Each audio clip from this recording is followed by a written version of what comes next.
الحمد للہ رب العالمین والصلاة والسلام علی رسولہ الکریم وعلی آلہ واصحابہ اجمعین۔ تو یہ عنوان لکھیں، وجوہ استدلالات امام بخاری۔ اس کے اندر پہلے جو گزرے ہیں چند وہ عادات بخاری کے سے نکال کے اس کے تحت یعنی اس کے اوپر بھی یہی لکھ لینا، وجوہ استدلالات امام بخاری۔ جو پیچھے وہ پسچر لگانے والا مسئلہ گزرا ہے، اور اس کے علاوہ جو عموم سے استدلال ہے، مطلق اور مقید والا جو گزرا ہے، وہ تینوں اس کے تحت ہی لکھے۔ تو امام بخاری جو اصول فقہ کی اصطلاحات ہیں اس کے مطابق مسائل کا استنباط کرتے ہیں۔ اگرچہ اس وقت یہ اصطلاحات رائج نہیں ہوئی تھیں، لیکن جس مفہوم کو بعد میں اصطلاحات سے تعبیر کیا گیا وہ وہی تھا جس کی بنیاد پہ امام بخاری رحمہ اللہ تعالیٰ نے بھی استدلال کیا۔ اصطلاحات اگرچہ بن چکی تھیں لیکن رائج نہیں تھیں۔ مثلا دلالت النص، عبارت النص، اشارت النص، اقتضاء النص، عموم النص سے استدلال کرنا، اور ایسے ہی حمل النظیر علی النظیر، ذا کے ساتھ ایک شے کی نظیر جو ہوتی ہے، نظیر کو نظیر پر قیاس کرنا، ایسے ہی علت کی بنیاد پر کہ علت مشترکہ کی وجہ سے حکم لگانا۔ دلالت النص کی مثال جو ہے وہ یہ ہے کہ کتاب الجمعہ کے اندر امام بخاری رحمہ اللہ تعالیٰ نے باب قائم کیا ہے، باب الاستماع فی الخطبات، یعنی جب خطیب خطبہ دے جمعے کا تو اسے توجہ سے سننا۔ تو اس میں امام بخاری رحمہ اللہ تعالیٰ نے ایک حدیث ذکر کی ہے جو حضرت ابو ہریرہ رضی اللہ تعالیٰ عنہ سے مروی ہے، جس میں یہ ذکر ہے کہ جمعہ کے دن مساجد کے دروازے پر فرشتے کھڑے ہوتے ہیں، یکتبون الاول فالاول، لکھتے ہیں کہ پہلے نمبر پہ کون آیا ہے، دوسرے نمبر پہ مسجد میں کون آیا، تیسرے پہ، اسی طرح لکھتے جاتے ہیں۔ تو آگے وہاں حدیث میں الفاظ ہیں فَإِذَا خَرَجَ الْإِمَامُ طَوَوْا الصُّحُفَ، طوا دو واو ہیں، طَوَّا الصُّحُفَ، کہ جب خطیب جو ہے خطبہ دینے کے لیے آ جاتا ہے تو یہ رجسٹر سمیٹ دیتے ہیں، یعنی رجسٹر لے کے جو نام لکھ رہے ہوتے ہیں وہ بند کر دیتے ہیں، اور کیا کرتے ہیں وَيَسْتَمِعُونَ الذِّكْرَ، اور ذکر کو توجہ سے سنتے ہیں۔ فَإِذَا خَرَجَ الْإِمَامُ، امام سے مراد ہے یہاں خطیب، یعنی جمعے کا خطبہ دینے والا، کیونکہ حدیث کے عرف میں لفظ خطیب بہت کم استعمال ہوتا ہے، لفظ امام جو ہے وہی خطیب کی جگہ بھی استعمال ہوتا ہے۔ یعنی اب ہمارے عرف میں تو یہ دو شعبے ہیں، امام اور خطیب، تو حدیث کے عرف میں ایک ہی شعبہ ہے اور اس میں امامت غالب ہے، یعنی خطیب کا ذکر نہیں ہے، اور خطیب کو بھی امام سے ہی تعبیر کیا جاتا ہے، یعنی خطیب سے کے مقابلے میں یہ بڑا لفظ، بڑا منصب حدیث میں مذکور ہے کہ جو خطیب کو بھی مشتمل ہے۔ اب یہاں پر مثال جو ہے وہ ہے اس میں یستمعون الذکر، کہ امام بخاری جو ہیں انہوں نے ترجمۃ الباب تو خطبے کے بارے میں قائم کیا ہے کہ خطبے کو غور سے سننا، اور جو حدیث پیش کی ہے اس میں ہے کہ یستمعون الذکر، کہ وہ فرشتے ذکر توجہ سے سنتے ہیں۔ تو استدلال کیسے ہوا کہ جب ذکر توجہ سے سنتے ہیں تو خطبہ کو تو بطریق اولا پھر توجہ سے سنتے ہیں. تو اس طرح اگرچہ حدیث میں یہ نہیں ہے کہ یستمعون الخطبہ تھا کہ خطبہ جو ہے وہ توجہ سے سنتے ہیں، حدیث میں یستمعون الذکر، ذکر توجہ سے سنتے ہیں. تو اب ذکر سے خطبے کا استدلال یہ دلالت النص کی بنیاد پر ہے. دوسری مثال علت کی بنیاد پہ استدلال کرنا، علت مشترکہ. تو یہ امام بخاری نے کتاب الصلاۃ کے اندر باب قائم کیا ہے، باب فضل صلاۃ الفجر فی جماعت، باب فضل صلاۃ الفجر فی جماعت، یعنی فجر کی نماز با جماعت ادا کرنے کی فضیلت. پیچھے جو حدیث لکھوائی ہے اذا خرج الامام طوى الصحف، اس کا بخاری شریف میں نمبر جو نئے چھاپے کے مطابق ہے 929 ہے، اور اب جو حدیث ہے یہ بخاری شریف میں 651 نمبر پر ہے، باب فضل صلاۃ الفجر فی جماعت. تو یہ ترجمۃ الباب کے تحت جو حدیث ہے وہ اس طرح ہے کہ عشاء کی نماز رسول پاک صلی اللہ علیہ وسلم نے ایک دن عام روٹین سے ہٹ کے تاخیر سے پڑھائی. تو رسول اکرم صلی اللہ علیہ وسلم نے اس میں فرمایا کہ کچھ لوگ تو نماز پڑھ کے سو گئے ہیں، لیکن تم نے جتنا انتظار کیا تو تمہارا انتظار بھی نماز ہی قرار پایا. تو اس میں ان کی فضیلت بیان کی کہ نماز عشاء با جماعت ادا کرنے کے لیے جن لوگوں نے انتظار کیا ان کی فضیلت رسول اکرم صلی اللہ علیہ وسلم نے بیان کی، ان کے مقابلے میں جو نماز پڑھ کے سو چکے تھے، عشاء پڑھ کے جو سو چکے تھے ان کے مقابلے میں جو ابھی انتظار کر رہے تھے اور 12 سے اوپر کا ٹائم گزر گیا، تو رسول اکرم صلی اللہ علیہ وسلم نے فرمایا کہ جب تک تم نے انتظار کیا تم حالت نماز میں ہی تھے. تو اب اوپر باب کا نام ہے باب فضل صلاۃ الفجر فی جماعت، کہ فجر کی نماز جماعت کے ساتھ ادا کرنے کی فضیلت. اور جو حدیث ہے وہ ہے عشاء کی نماز با جماعت ادا کرنے کی فضیلت، کہ جو ویسے پڑھ کے نہیں سوئے بلکہ انتظار کرتے رہے کہ ہم جماعت سے ہی پڑھیں گے اور ادھر 12 سے اوپر ٹائم ہو گیا رات کا. تو اب یہاں پر ترجمۃ الباب اور ہے، حدیث اور ہے،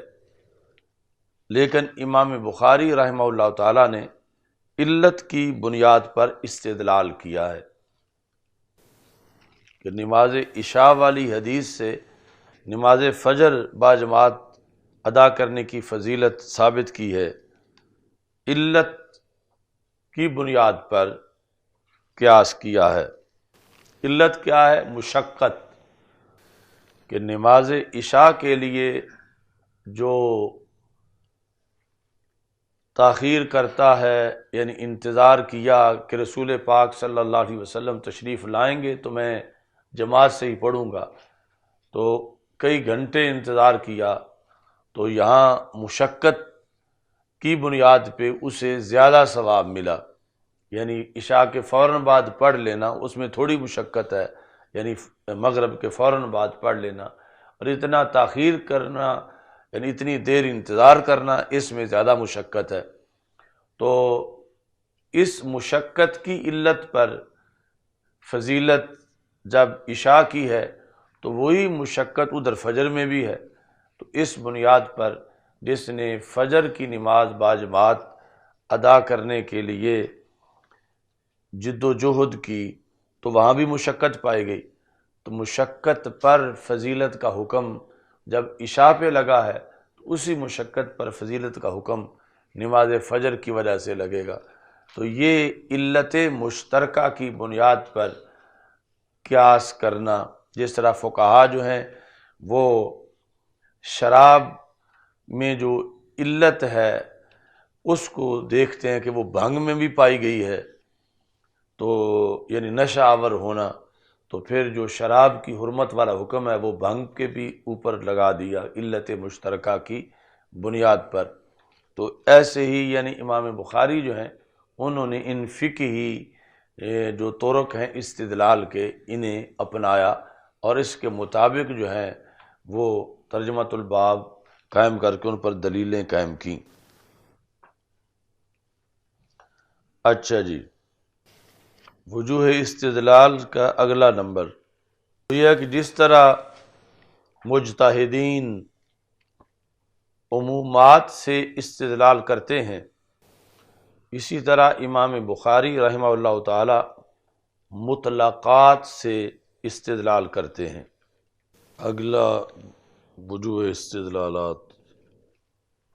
میں سے جس طرح اصول فقہ میں ہے کہ عام کے بعد یہ کہا جاتا ہے کہ اس عام سے مراد خاص ہے یا اس خاص سے مراد عام ہے، تو امام بخاری رحمہ اللہ تعالیٰ کا یہ طریقہ ہے کہ کسی حدیث کا مفہوم معین کرنے کے لیے آیت سے استشہاد کرتے ہیں۔ اس کا خلاصہ یہ بنتا ہے کہ آیت میں عموم تھا، یعنی حدیث میں عموم تھا، تو آیت سے اس حدیث کا خصوص بیان کیا کہ یہاں عام مراد نہیں ہے بلکہ اس عام سے خاص مراد ہے۔ ایسے ہی کسی آیت میں عموم ہے تو وہاں پر امام بخاری حدیث بعد میں لا کر بتاتے ہیں کہ یہ جو آیت کے اندر خصوص ہے یہاں خصوص مراد نہیں بلکہ عموم ہے، جس کی دلیل اس حدیث کے اندر موجود ہے۔ اب آگے عادات میں سے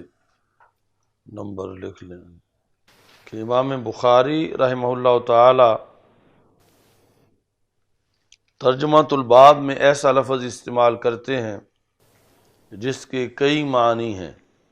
اور ترجمۃ الباب کے تحت جو حدیث ذکر کرتے ہیں اس حدیث سے ان معنی میں سے ایک معنی کو متعین کرتے ہیں۔ اگلی عادت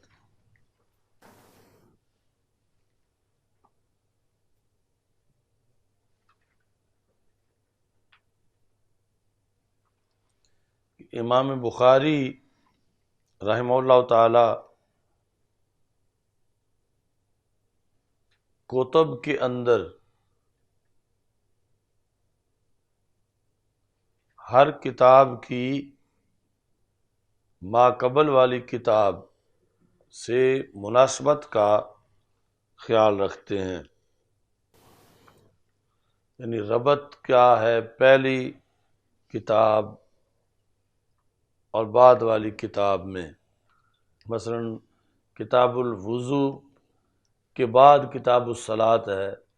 تو جس طرح ان میں آپس میں تعلق ہے ایسے ہی ہر کتاب کا ما قبل کے ساتھ کوئی خاص ربط ہے، اس ترتیب سے کتب اس میں لکھی ہیں۔ آگے وجوہ استدلال میں لکھیں کہ امام بخاری رحمہ اللہ تعالی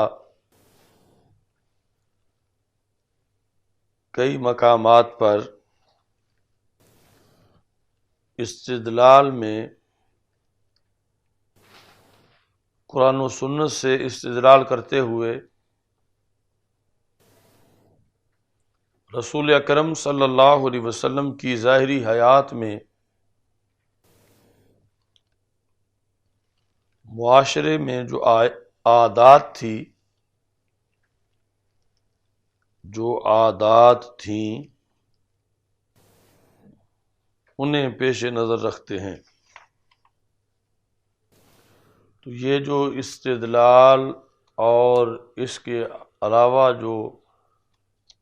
عادات ہیں تراجم کے اندر، اس وجہ سے وہ مشہور قول ہے فقہ البخاری فی تراجمہ، فقہ البخاری فی تراجمہ۔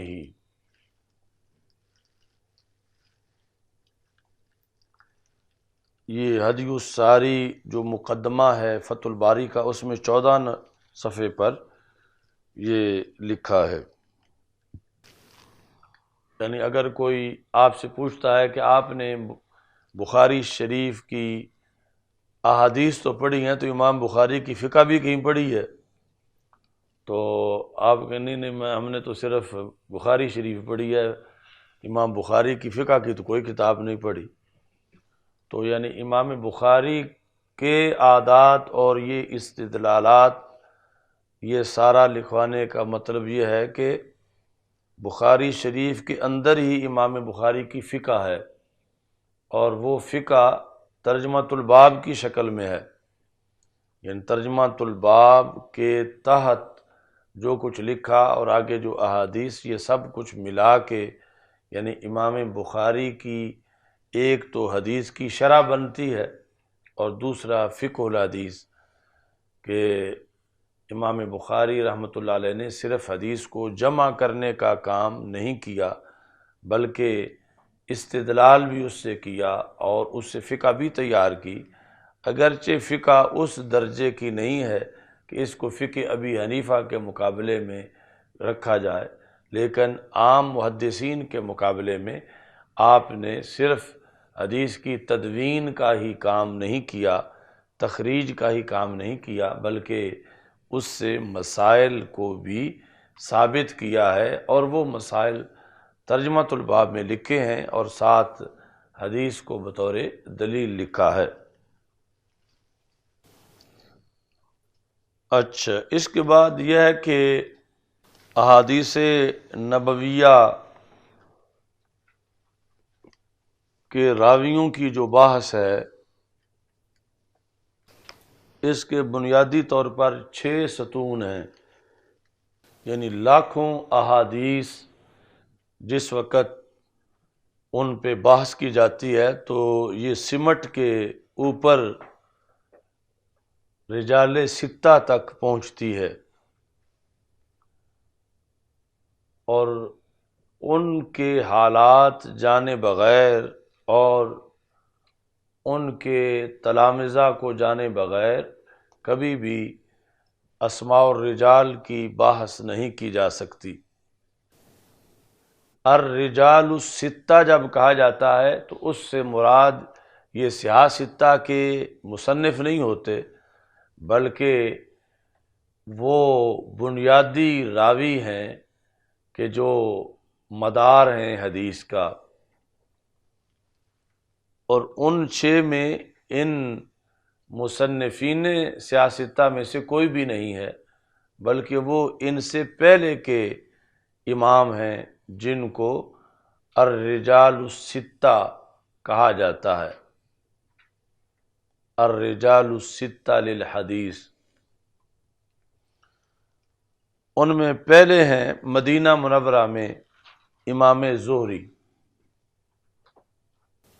دوسرے ہیں مکہ مکرمہ میں حضرت عمر بن دینار، تیسرے ہیں بصرہ میں حضرت قتادہ، چوتھے بھی بصرہ میں ہیں، ان کا نام ہے امام یحییٰ بن کثیر، پانچویں کوفہ میں ہیں امام ابو اسحاق، چھٹے بھی کوفہ میں ہیں امام سلیمان اعمش، تو یہ ہیں رجال ستہ۔ اب ان میں غور کرنے سے یعنی پتہ چلتا ہے کہ یہ جو 6 ستون ہیں ان میں سے 4 عراق میں تھے اور 2 حجاز میں تھے۔ یعنی جس وقت علم و حکمت کی ندیاں رواں ہوئیں صحابہ رضی اللہ تعالیٰ عنہم سے آگے تو امام زہری اور عمر بن دینار یہ حجاز میں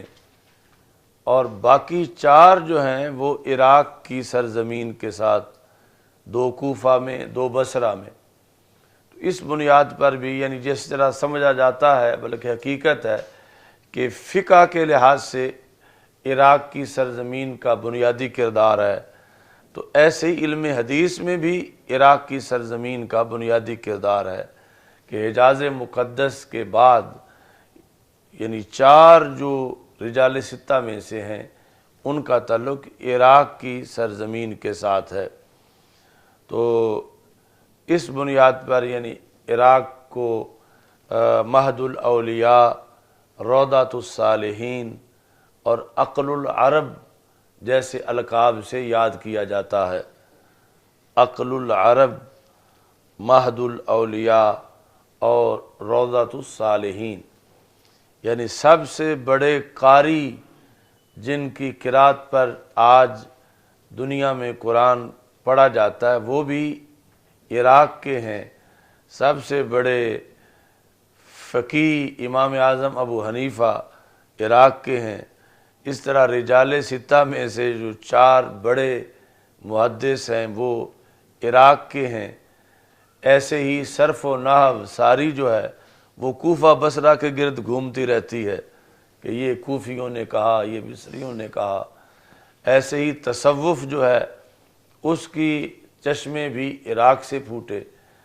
اور علم ریاضی اس کے جو اولین ماہرین ہیں وہ عراق کے ہیں۔ ایسی لغت کے جو اولین امام ہیں خلیل فراہیدی جو بصرہ کے تھے، یہ یعنی صرف و نحو، لغت، یہ سارے علوم اسلامیہ کے ماہرین کی بڑی تعداد کا تعلق عراق کے ساتھ ہے۔ تو حجاز مقدس کی جو افضلیت اور اقدمیت ہے وہ تو طے شدہ ہے، لیکن حجاز مقدس کے بعد علوم اسلامیہ میں جس سرزمین کا سب سے بنیادی اور بڑا کردار ہے وہ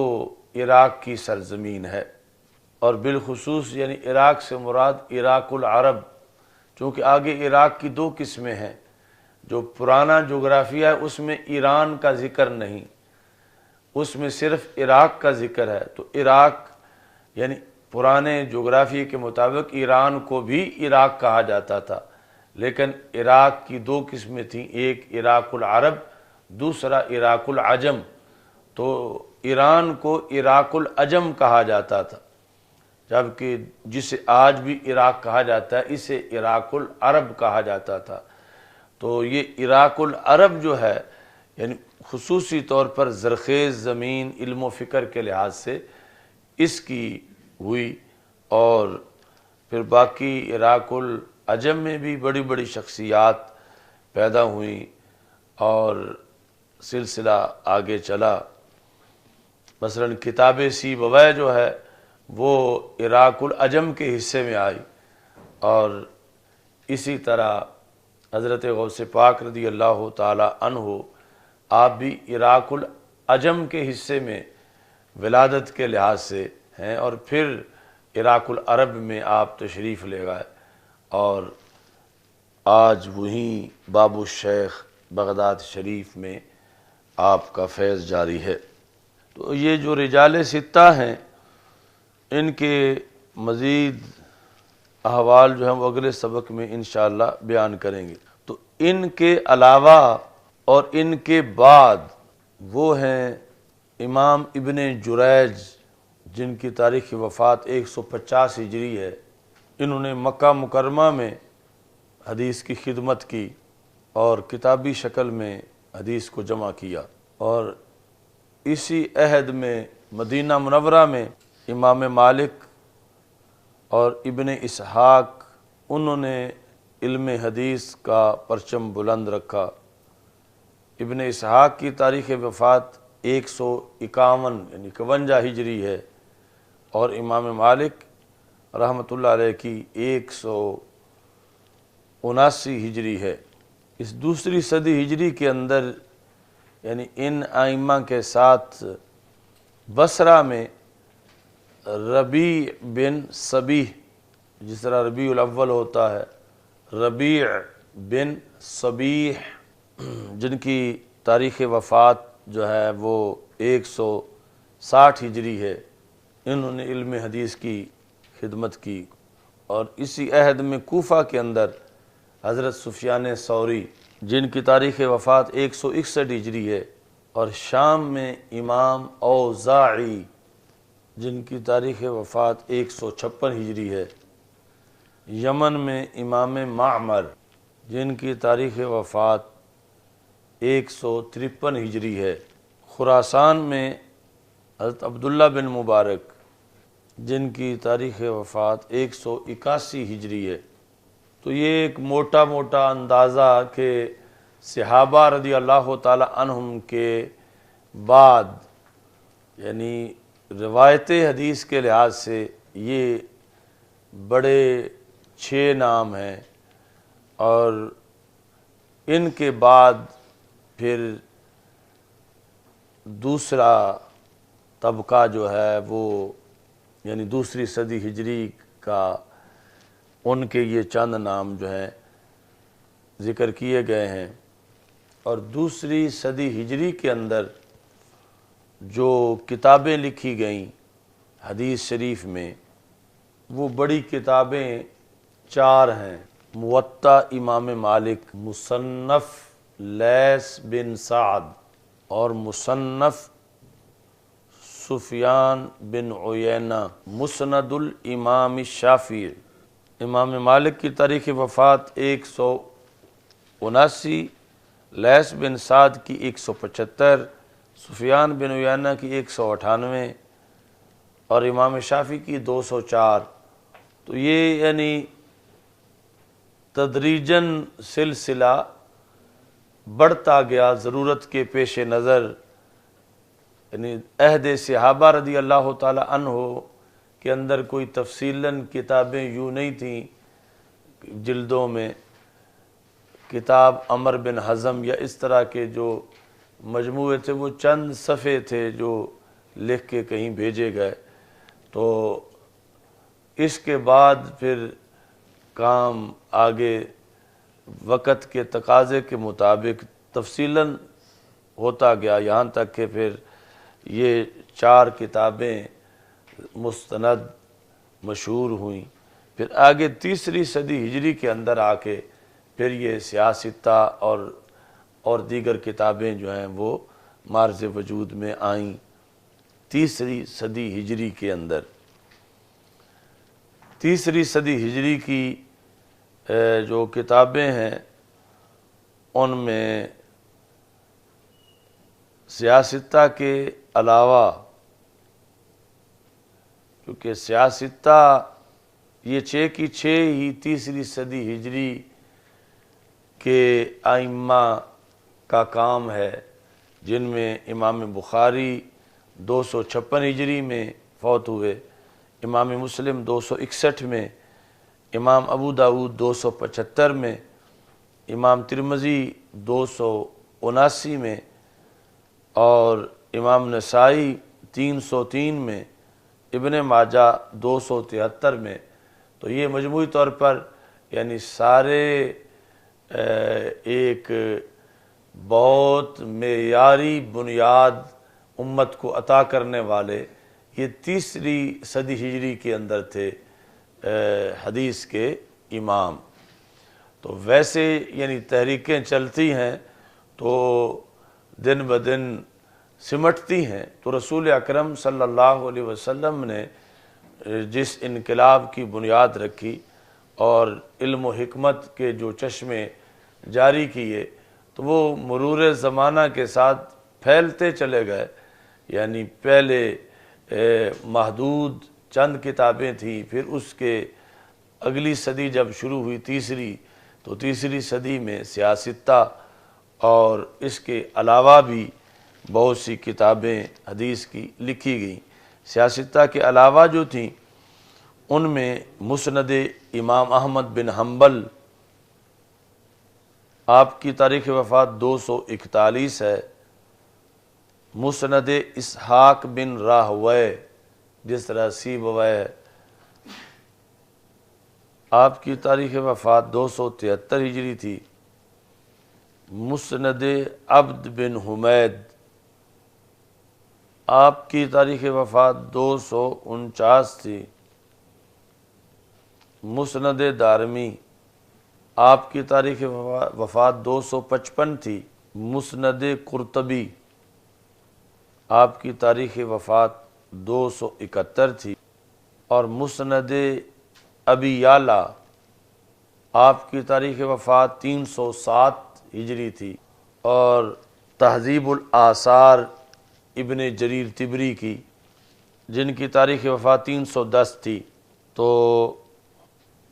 دوسری صدی ہجری میں ہمیں